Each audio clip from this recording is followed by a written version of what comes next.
Avengers 18 continues the story from Infinity number 1. The Avengers are traveling into deep space to attend a war council put together by the biggest galactic powers. The Kree, Shi'ar, Spartax, the Annihilation Wave, the Brood, and surprisingly, the remaining Skrull forces. The Skrull clans make a surprise appearance, bringing evidence that the nigh-invincible builder fleet can be damaged, albeit with the power of an exploding star.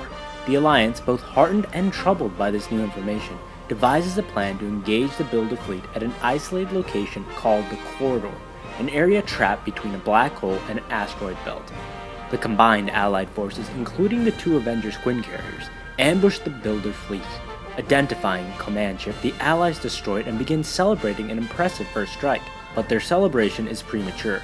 Not only was the command ship a decoy, but the majority of the builder fleet arrived cloaked. Once the full might of the builder fleet is unleashed, the Allies have no choice but to flee. But the ferocity of the builder attack is too great. Many are killed, and many more are left behind. Wow, what an incredibly exciting issue. What'd you think? I also was just enthralled by this. Infinity was a strong start, and I wasn't expecting too much from the first tie-in, but this seems like so important in the actual events. Yeah, Avengers 18 I think is essential within the event. This is almost like Infinity number 2. The space battle was just so well done in my opinion. I really loved how they showed actual strategy. Yeah, it wasn't just like all the Avengers just blasting away, like a bunch of explosions here and there. They had like planning sessions and they had a whole thought process for it. I really liked there was actually one line where the Kree Supreme Intelligence said, while heroes and strength is important, what's more important is ships. Like numbers matter. You thought originally, like maybe halfway through the issue, that, the heroes are going to maybe like win a first battle and it's going to give them some hope and we'll see where it goes from there. But this is like a resounding defeat. They're all fleeing for their lives.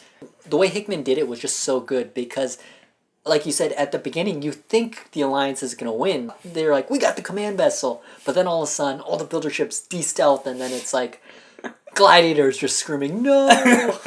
I also really like the way in which the space battle was presented. When you compare this to previous cosmic events, like Annihilation and Annihilation Conquest, in those events, it would always just be like one or two heroes in space fighting complete hordes of approaching enemy ships.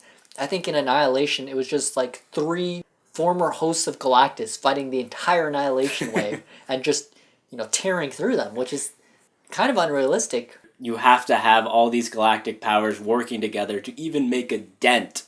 Like, even resources matter, rather than just having Thor and Hyperion just, smash their way through everything. Shifting to the other side of this story, though, was more of the formation of the Alliance. I thought that was pretty cool, too. The Avengers definitely have a much smaller role in that. And it makes sense because you're dealing with galactic empires here, and you brought up how the Kree have millions of ships. They have all these ships. The Avengers are sending a handful of heroes. Yeah, like a couple dozen. That's not exactly the same amount of firepower as empires. And so it makes sense that they're not sitting at this council table. The entire Galactic Alliance feel, it reminded me a lot of other like bigger sci-fi works such as Star Wars and Mass Effect, where it's all these different alien empires and races and they have to work together, and it gives it a whole bigger feel to the universe itself. And it's not just about these handful of heroes being so invincible, it's about an entire universe having to come together. Yeah, Hickman has done a great job of making this like a true space opera. You hit it right on the nose. It is a big space opera. And I, for one, am a really big fan of space opera, so I'm getting so excited.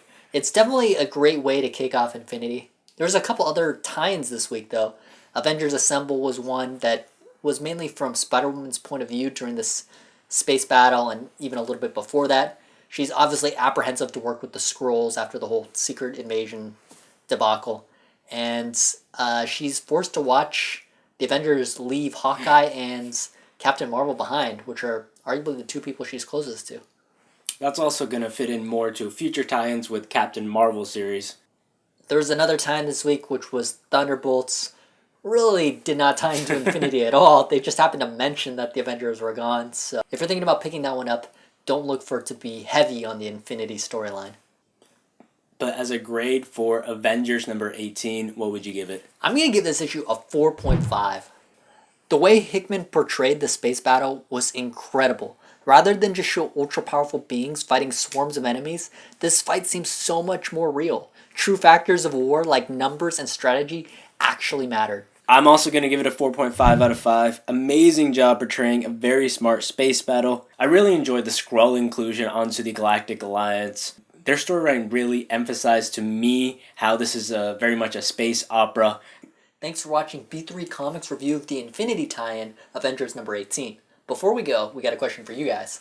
In a space opera, after an initial defeat, there's always a hero that stands up as the new leader. For this Galactic Alliance, who do you think should take the lead? Leave your answer below in the comments, and if you like this video and this review, give us a thumbs up.